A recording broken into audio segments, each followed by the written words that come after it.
Hey, good Tuesday morning, everybody. Welcome into the Volquest podcast. I'm Eric Kane with Grant Ramey, Austin Price, and Brent Hubbs. As always, it is presented by our friends Exterior Home Solutions.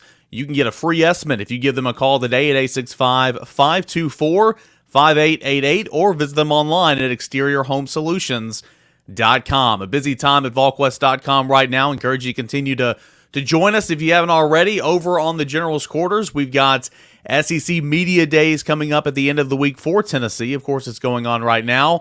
Fall camp starts in less than 2 weeks. Recruiting never stops. And Brent Hubbs, it was a busy, busy Friday as after, 86 days, 2.5 years, 30 long months, Tennessee finally has some resolution from the NCAA into the investigation into the Jeremy Pruitt regime. Yeah, I mean, you see the Seinfeld gif where everybody runs in the room and they're all dancing. I mean, that's kind of the way Tennessee fans should feel right now, regardless of whether you like the outcome or you don't like the outcome. The reality is there's an outcome, and no longer is that the case. Austin asked me Friday afternoon, he said, "What are you going to write for part of the team portion of the War Room every Friday?" Because for the last 30 months, I've been writing something about the investigation, and then I've been writing for the last 87 days, hey, it could come at any time now. It could come at any time. So finally, there's resolution. It's over. And, that for Tennessee, that's what they've been looking for a long time. For Josh Heupel, Grant Ramey, the negative recruiting should stop for the most part. I mean, about the NCAA stuff, there's still negative recruiting, but that part will stop. And there's nothing – there's no cloud. There's no speed bump. I mean, there's nothing blocking Josh Heupel and this football coaching staff from doing what they want to do on the field and in recruiting. There's nothing that they have to overcome that's out of their control right now. I think my gift of choice would be the old lady from Titanic that says it's been 84 years. She's looking at the jewel thing. And also for the War Room, there's a baton there, and you go from investigation to Neyland Construction and Neyland Entertainment District, and that should take care of your next 84 And don't forget, or however. They're all having a great summer. They've never been faster or stronger. Don't forget about that. Right.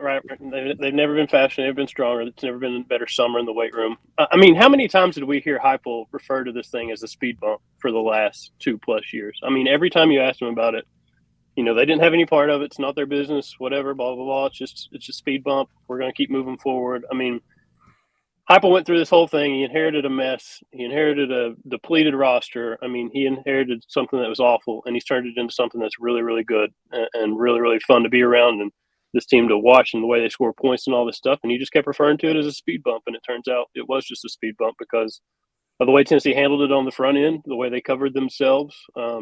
They took off, take off the table the really bad stuff that could happen to you, and it just turns into a fine and scholarship reductions and recruiting limitations and a bunch of, show causes for a bunch of guys who aren't here anymore. So he was right when he said speed bump all those times.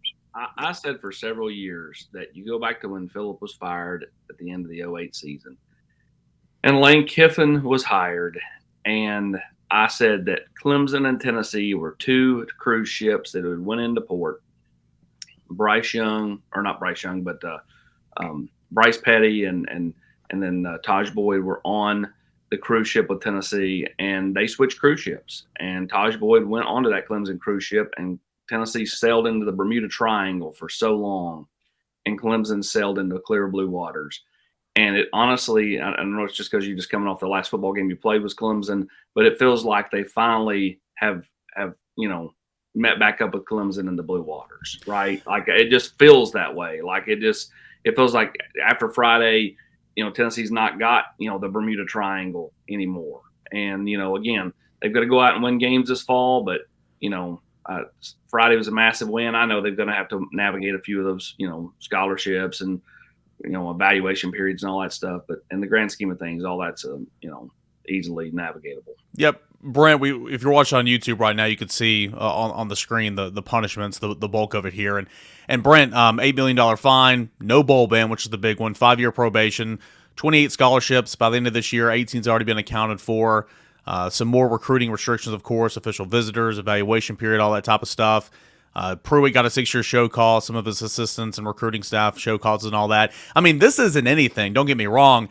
It still feels kind of weird when I'm doing radio hits on Friday and over the weekend saying, Well, it was a good day for Tennessee. It was a good day for Tennessee. Overall, Brent, I mean, it kind of was a good day for Tennessee. You didn't get the bowl ban, but of course, all this still isn't anything. But you've already been working with these restrictions for 2 years almost.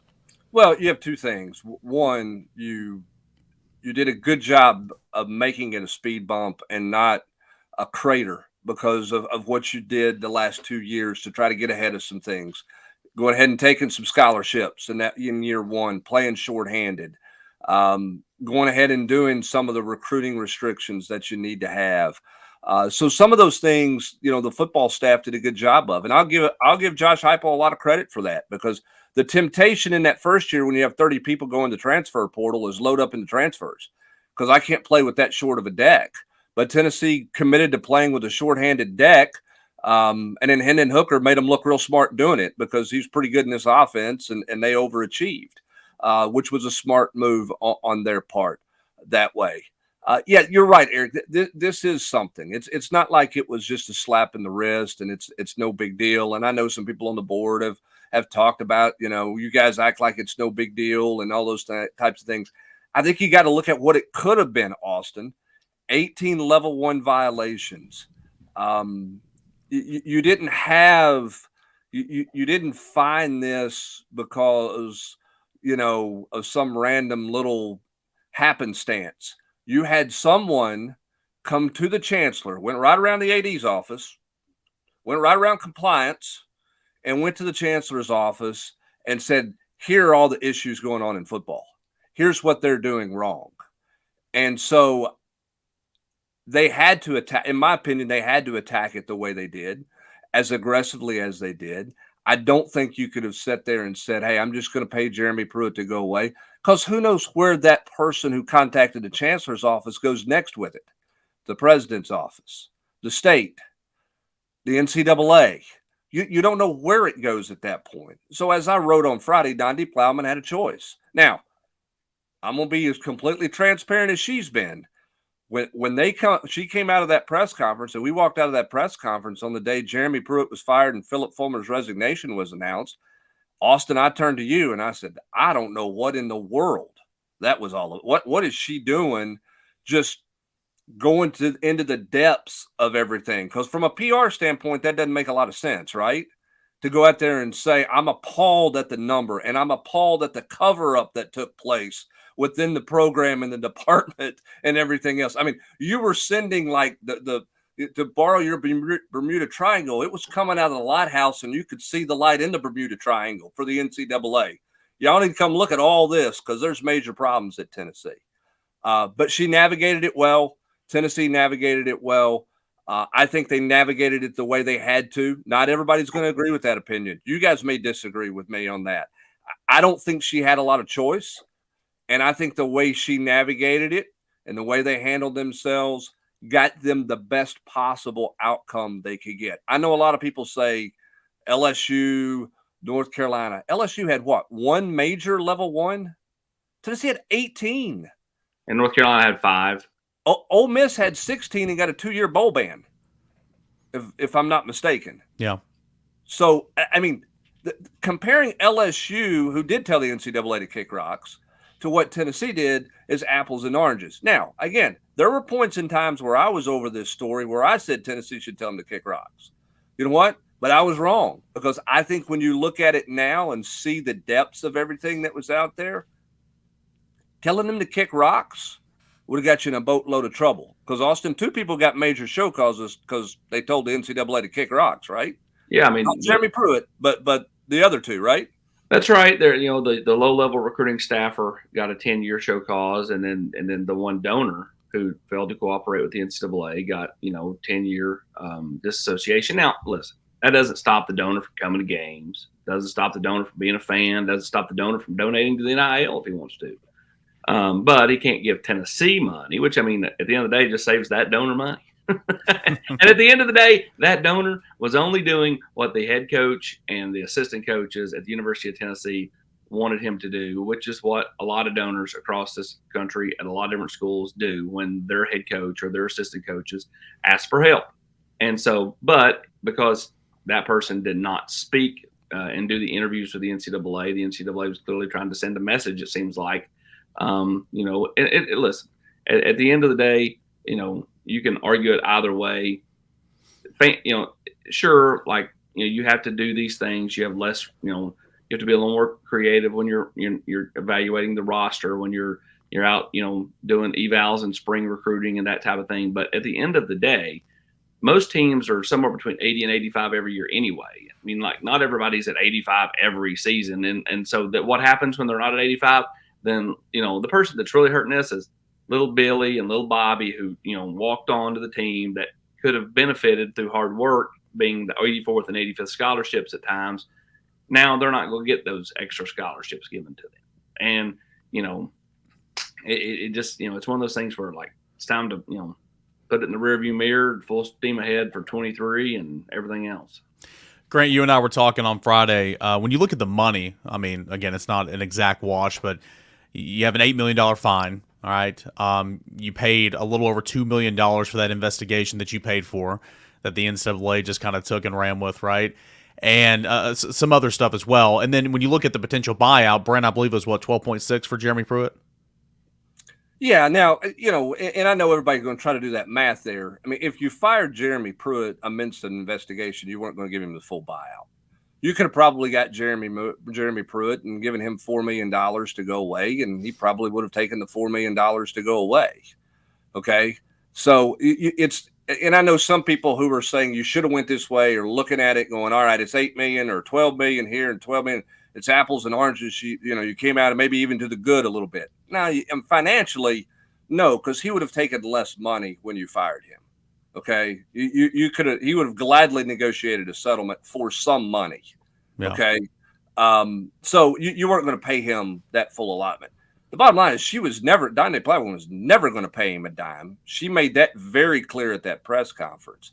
Now, the one thing we don't know, Grant, and I didn't mean to take over your point, Eric, the one thing that we don't know, Grant, is how do you handle this if Tennessee had an 8-2 record during the COVID year and this story came out?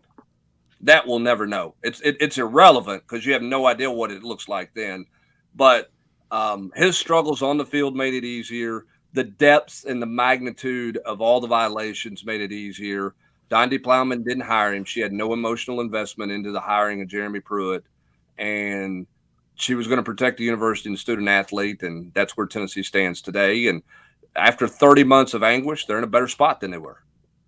Right. And I think what you're paying for here is peace of mind, because, you won 3 games in 2020. You're looking to make a change.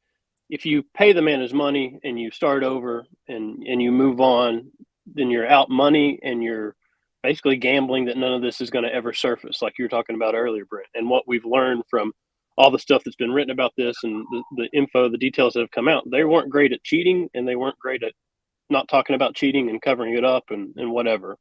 So you're risking that for however long.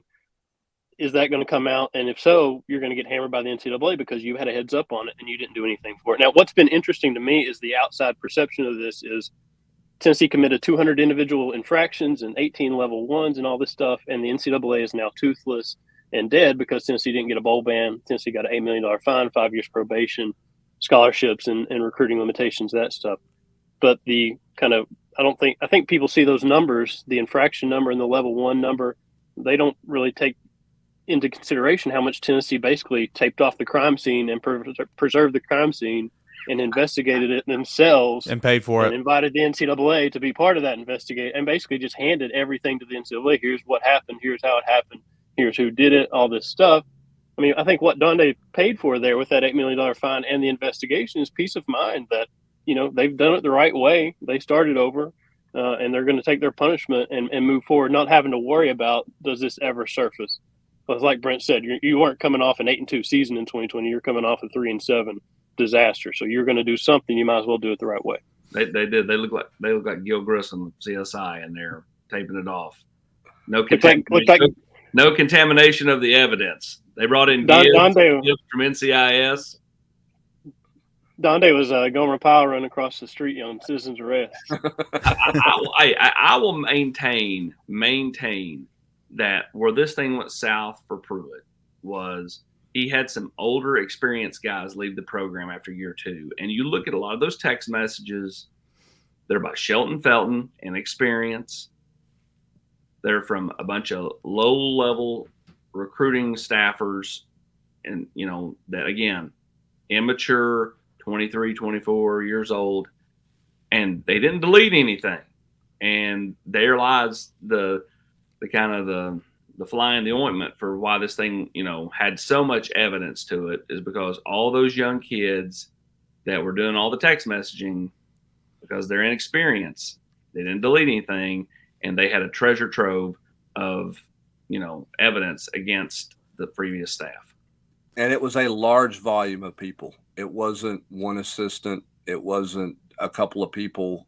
It was a large deal. And when I think in that November, when the story broke and we all said, hey, let's wait and see what this thing turns into, about 10 days into it, the people doing the investigation from an internal standpoint figured out real quick that it was deep and a lot of people were involved, and it took a dramatic turn, which is why we had that press conference in January, which is why there was a complete and utter clean house and a complete start over for Tennessee. And, as I said, because of the success they've had the last 2 years and where they are, Tennessee's in a much healthier spot, and they're in a much, much better place. And it just took a while to get there. And now we'll see what it looks like moving forward. But for the first time, it feels like there is, Grant, no cloud, or Eric, no cloud hanging over, kind of this program. It feels like they're on solid footing, and everybody's in unison, and everybody's, around the campfire singing Kumbaya, and everybody's all committed to everybody winning. And, it feels like somebody in football's not on the hot seat right now, which, when's the last time you felt that way, right? And you better knock on wood, Hubs. Knock on wood. Knock on something. Knock on wood. Knock on my head. But I mean, it's been a long time since Tennessee's felt this way. How long does it last? I don't know. We know it's fragile, right? You can be on top of the mountain one day in college athletics, and you can be in the basement in a hurry. Look at Phillip. He played in the SEC championship game in 07 and 08. He was out. Yeah. You know how long it'll last? It'll last until about 11:37 a.m. Central Time on September 2nd, when Tennessee goes 3-and-out, and they're like, "Get this guy out of here." That's not the scenario. We're going to talk about it going downhill. That's not the scenario I would have painted. Everybody knows the scenario I would paint, where fans would be going bananas. But yeah, I mean, or you could say later in the month when Tennessee goes to Florida, because if they don't win with a depleted Florida team down there, it can go 180 in a hurry. So we'll get into some SEC Media Day preview here in just a second, but kind of wrapping up this conversation, Brandon, in 5 years, for sure, at least the football program will officially be playing on a level, playing field with the LSUs and the Georgias and the Floridas and all that. But Josh Heupel came in and took this job when Tennessee was a national embarrassment. Tennessee was a laughingstock. Second time in 3 off seasons, Tennessee's looking for an athletics director and a head coach. Tennessee's in the middle of an internal investigation. 30-plus players darted to the transfer portal. You hire a guy from UCF, that athletic director that self-proclaimed the Knights national champions in 2017. It's still funny today, but it was still a good marketing tool. He goes and gets his guy, the safe, comfortable hire, if you will, and all that aligned perfectly. The fact that Donde Plowman's here at Tennessee, the fact that you got Danny White, you got Josh Heupel, legislation, the COVID year allowing some of those fifth-year seniors to stick around, it all kind of aligned and allowed Josh Heupel, Grant, to jumpstart this program. You wrote about it a couple of times. I've got a story coming out some point this week about, just the job Josh Heupel's done amidst all this cloud. And I mean, it's nothing short of impressive. Well, you're right. And here's the irony of it all. The reason Josh Heupel could do what he did was number 5.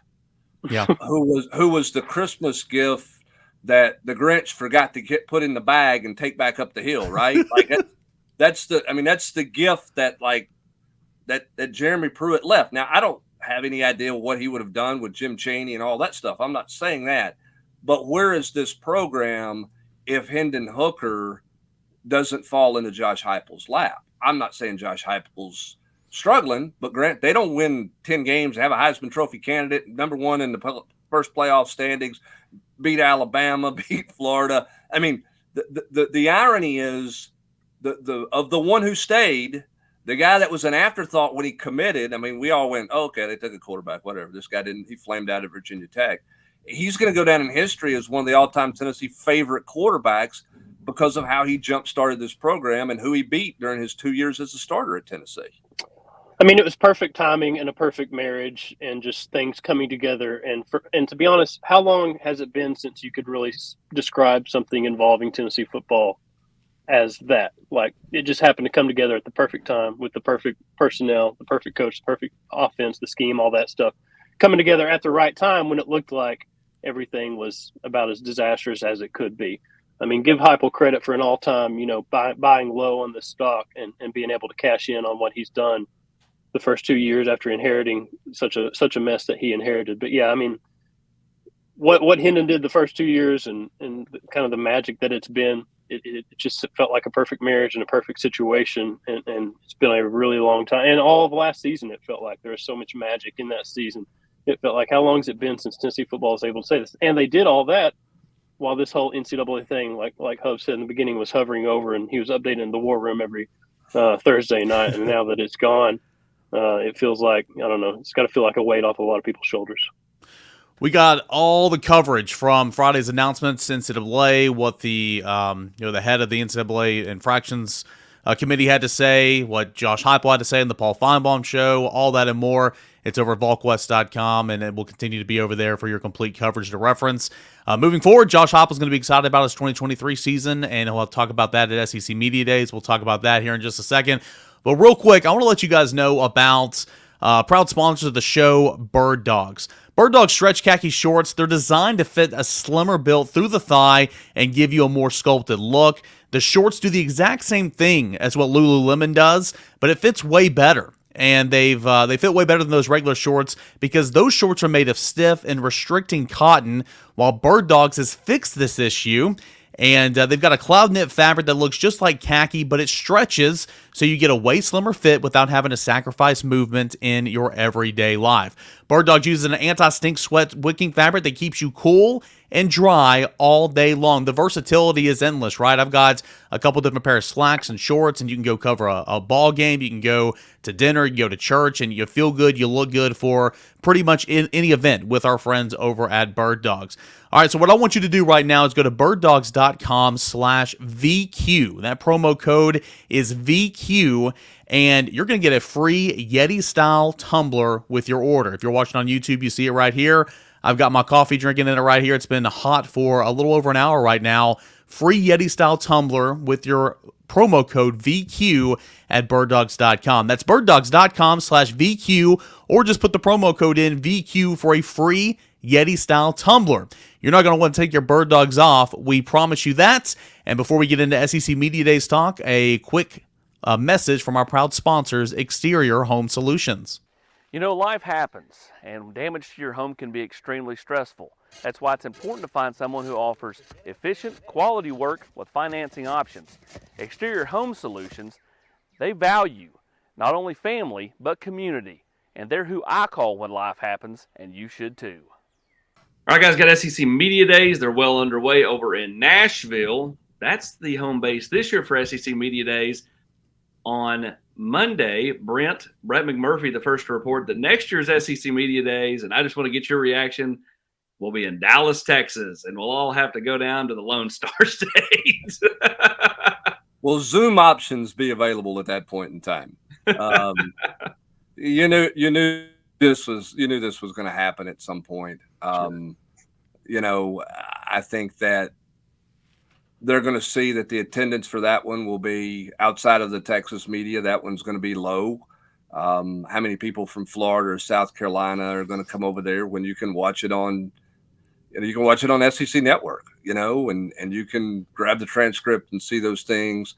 No offense to the SEC, that event's not what it once was, where you could grab people in the hallway and do some things. It's a lot harder to get one-on-ones, and you can't follow guys from room to room like you could, years ago. And so we'll see. We'll see about Dallas, Texas, AP. You'll go because you'll find some country club down there to play, I'm sure. Something's on your list for July down there, right? I'll say this: it'll be hard to do a down and back, which is something that's been a mainstay for Volquest for the last decade or so. So we will certainly miss it, not being in Nashville or Atlanta or even Hoover at that point, if we got to get on an airplane and go somewhere. Brandon, it depends if AP wants to go to Dallas-Fort Worth with me in February for baseball. If he goes on that trip, then maybe he won't go to SEC Media Days. We get 2 opportunities next year. Who says you're getting to go to that trip? Ouch! Ouch! I will sell my way. I'm going to that one. We've already sold you out, so we can send Grant to Maui for the Maui invitation. If I was Grant, I'd push for that one hard. So next year, I'll just be down there in Dealey Plaza, right down there on Elm. Forget Maui. I gotta be in Lake Como, Italy here in about 10 days, 14 days, something like that. Sorry, Hubs. I went ahead and purchased that one. I've seen the cost of that. I've seen the cost of that trip for extra spectators, Grant. It's not pretty. So hey, Grant, we'll let you go. You can't take your wife. Hey, that price you heard, I already paid it, so you better get back in that garden when we're done recording this. Get to work. I got a lot more beans to pick. Hurry up, you do. We got to go.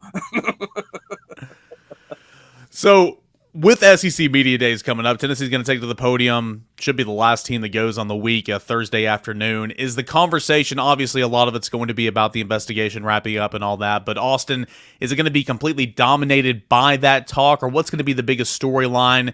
Obviously that, Joe Milton replacing all these guys. What's going to be the talk for Tennessee on Thursday when they get to the podium? Well, I think that, from the outsiders that aren't a part of the program on a daily basis, they'll talk about, the NCAA resolution and all that. But I think there'll also be a lot of talk about how does Tennessee not make, the Orange Bowl, the end of the journey and just a stop, gap on the road trip, right? Like to have continuation of this and have some consistency and to be able to take 11-2 and turn around and do a 9-3 or 10-2 again in the regular season this year. I think that's one of the big storylines. And then I think you'll just hear Hype talk about his upperclassmen because he does have a lot of them, and he's going to have to rely on them this year for Tennessee to not have that kind of regression in 2023 and continue on with what the 2022 team did. And he'll do a fabulous job in 20 minutes at the podium of saying nothing. Filibuster, baby. Read the roster. Roster. I mean, for a guy as aggressive as he is on the field, he's the most unaggressive at the podium. It's aggressive in saying nothing. He takes pride in it too. I mean, I think he kind of enjoys going, all right, write something out of that. Good luck with that deal, because he's not gonna offer up a whole lot of stuff. If I'm Bill Martin, I push Josh to walk up there and say, in honor of Coach Leach, let's just go straight to the questions. And I think that'd be a nice thing. And as much talk as there's been about how he gave seven words last year compared to everybody else's 1,000 plus, that's what I would do. Then you got 30 minutes, though. That's why, of course, it'd be nice. Of course, you won't do it, but you got 30 minutes of fielding questions. Grant, I think Joe Milton's is going to be the talk of, one of the big storylines. Obviously, quarterbacks dominate the conversation, but Media Day's kicking off yesterday, going throughout the week. And, of course, Joe Milton won't get there till Thursday, but I think Joe Milton's going to be one of the most talked about players in the Southeastern Conference this week in Nashville.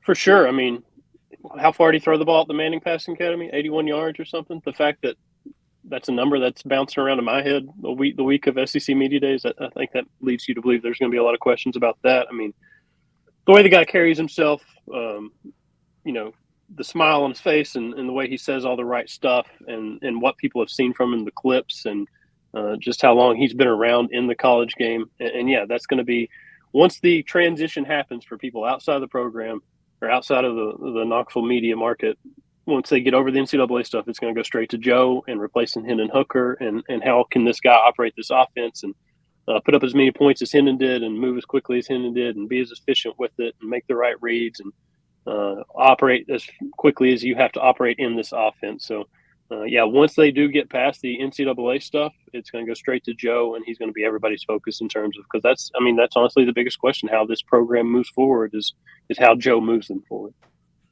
Yeah, I mean, I think Joe will be. I mean, Spencer Rattler, I mean, I guess people will ask him some questions, but there's a lot known. There's been a lot written about Spencer Rattler.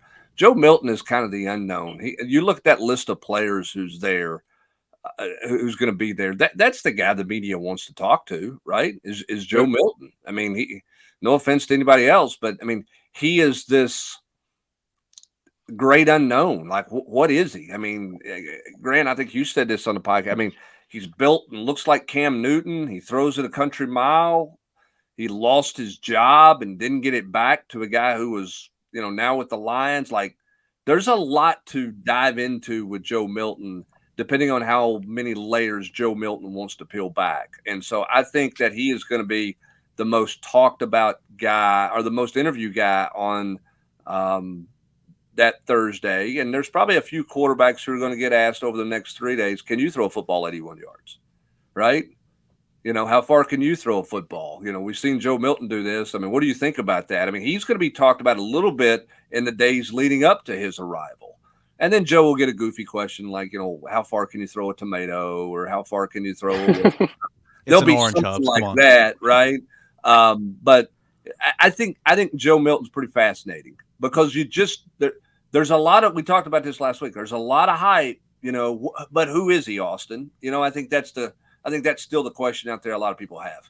Yeah, Joe has this kind of like laid back, just kind of like Joe Cool, so to speak, demeanor about him. But I think, he's a pretty fascinating guy if you can peel back the layers.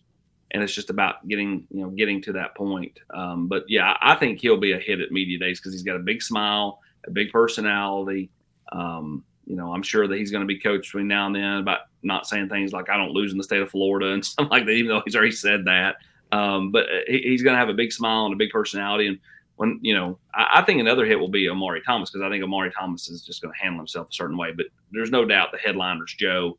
I think that he'll do a really, really nice job of, presenting Tennessee and Josh Heupel for the Tennessee contingent.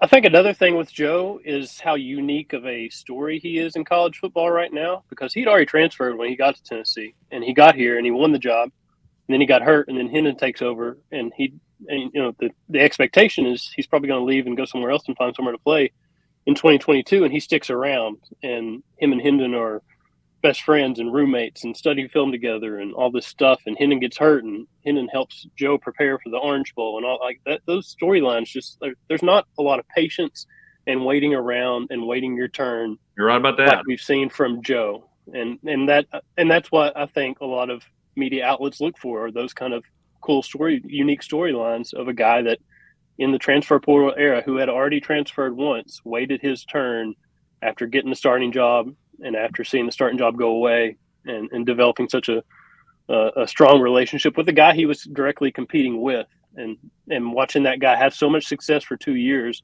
and being his biggest cheerleader and being the guy that was meeting him on the sideline every time he came off the field and all that stuff. So I think that's another reason why the spotlight will be so bright on Joe this week. And if Joe performs this fall, I said the other day, not only talk about draft picks, but I mean, it'll be one of Josh Heupel's best coaching jobs to take him from where he was when he first got here to potentially a first round pick and a guy that, leads Tennessee to 9, 10, 11 wins, whatever it is this year. Again, if he plays well, that's what they're capable of.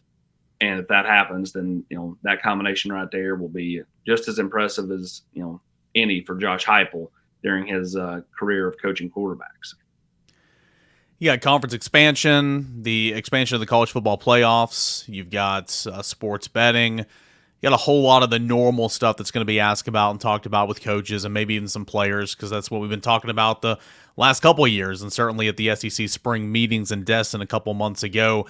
Any other big storylines, not even necessarily Tennessee, but big storylines potentially we could see, Brent or Austin or anybody this week coming out of Nashville leading up into the season? Well, I think that's, where is governance of NIL, and how do you manage NIL, and what do you do with NIL? I mean, I think that you hear every coach talk about, you need some guardrails, you need some guardrails to NIL, but nobody has any idea what those guardrails should look like or how you should put them in place. So I still think there's going to be conversation about NIL. and I don't think that conversation's going away anytime soon. So I would throw that on there. I don't know that the one-time transfer is going to be that big of a topic, because the football window makes sense. It seems to be there's some things there that, in football, it goes about as well as it's supposed to go, right? I mean, in terms of your timing and everything else. But I think the NIL conversation is always out there and always prevalent. And I think players will be asked about that this week and coaches alike. So that's a topic that's always going to be there. As we wrap up this conversation, any media day memories that stick out to you guys that were funny or just something that you haven't forgotten soon in your time covering media days over the years? Yeah, some egghead at Volquest wrote a column about Tim Tebow in 2007. I don't know who that guy was, but he had no idea. He didn't know his audience very well at all. That was a lesson learned very quickly. Back then we covered it. I covered it every day, and so like the first time I covered it for Volquest, I sat down with. This is how it was different back then. I sat down with Deuce McAllister, who was a Heisman Trophy candidate, by the way. I got like a 15-minute one-on-one with Deuce McAllister sitting in a chair outside a room, and wrote that for Volquest. Not really sure why, but Tennessee wasn't there that day. I needed something to talk about. So Mike Strange and I had talked about enough media members and everybody else and Pirates and all kinds of stuff before Michael Leach got in the league. And so I didn't have anything else to do. So I wrote about Deuce McAllister, right? But, now you don't cover that. We cover your team. You cover the team and you get back out. So that one's there. The whole speakerphone deal, AP, with Phillip when he wasn't there because he had been subpoenaed and he did his stuff. All the TV cameras pointed at a phone. At a Charlie's Angels phone, is what it looked like sitting there.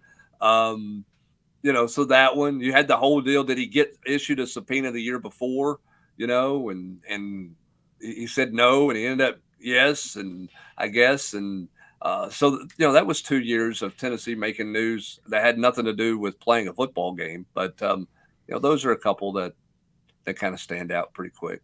Good morning, Angels.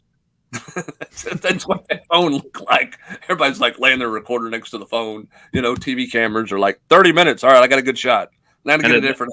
And at that point, Phillip said, "God, we should just do this every year." That's exactly right. He did it right outside Haywood Harris's old office there.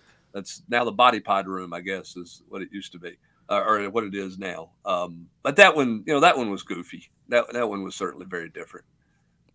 I remember a couple of years ago on Radio Row, the SID for Auburn, and this wasn't when it was really, really, really bad for Brian Harsin. Of course, this is before the season, but Brian Harsin still wasn't a very popular, coach in the SEC.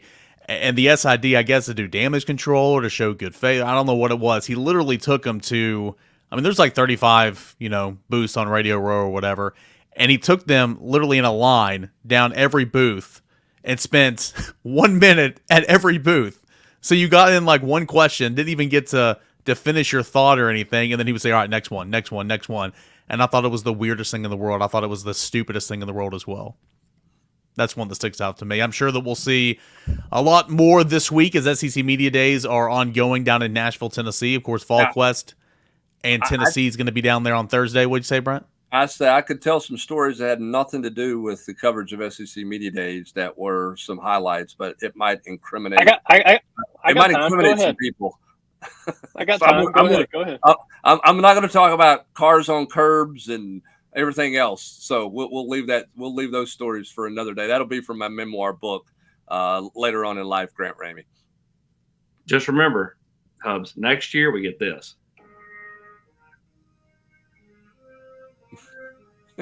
Grant Ramey's got a media day story as the Dallas team player. I do not. I haven't been around long enough for this. Who shot JR, Grant Ramey? Who shot JR? That's the real question.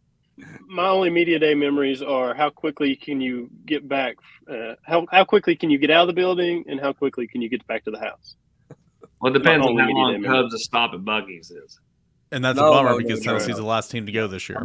I'm not stopping at Buc-ee's. Carthage, Dunkin' Donut, and then we're rolling. Hey, my hot take, Buc-ee's. it's overrated. Like if I have to stop for gas, 100%, it's cheaper, I'll go there.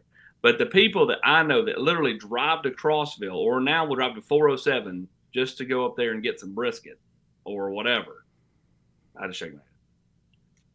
It's not worth getting in that mess. I had to do it a couple weeks ago because I actually did need some gas on the way back from road trip. You got to trip. stop 100%. That's the best place to go. But like making it a destination, no. Listen, we got plenty of stuff over this site this week. Volquest.com. SEC Media Days rolling on. We got tons of recruiting. Grant's got one. Go Come ahead. on, Grant, speak up. Next year, the down and back tradition, we'll just rent an RV. We'll have 5 people in it, so we can just alternate drivers. We'll wrap that thing in Volquest decals and just ride it down the road and cover it and come on straight back. And we'll just alternate. I need Rob Lewis's face on the back. Down and back day trip with Rob driving. Can you see that thing being top heavy and us swaying? Will we have a lead car? Will we have a lead car called Bandit One making that trip down and back? Is the question. Or better yet, do we land and rent a car with some horns on the hood? I'm gonna start calling Rob Snowman. All right, I'm gonna set this thing. I'm gonna set this thing on the runway. Exterior Home Solutions, couldn't do it without our friends over at Exterior Home Solutions. If you have a need for any of the summer storms hitting your home or just want to upgrade your home in any way, Exterior Home Solutions, 865-524-5888. Give them a call for a free estimate. Join us over at Volquest.com and, of course, on the GQ each and every day for continual coverage of SEC Media Days, recruiting, baseball transfer portal, all that and more. For Grant Ramey, Austin Price, Brent Hubbs, I am Eric Kane. Appreciate you guys for joining us here on a Tuesday Volquest podcast.